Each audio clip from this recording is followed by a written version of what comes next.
พื่อส่งเสริมให้วัยหนุ่มให้น้องๆพวกเขา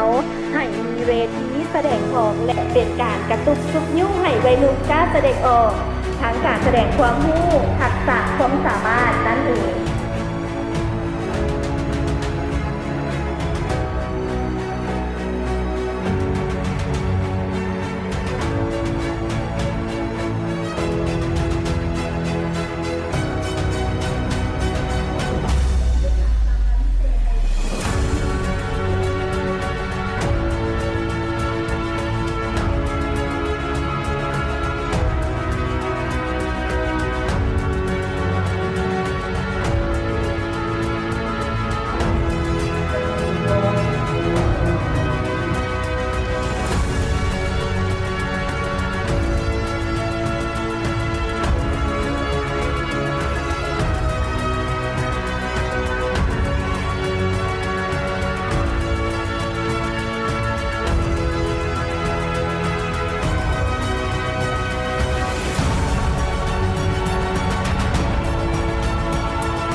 ออกมาโชว์สเต็ปของการ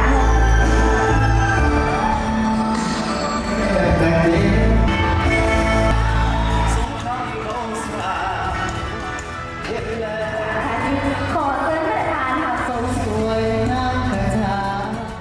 มาที่คงผ่านที่สถานไม่ลงค่ะ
พนักงานราชการทหารตำรวจพ่อแม่พี่น้องประชาชนบรรดาเผ่า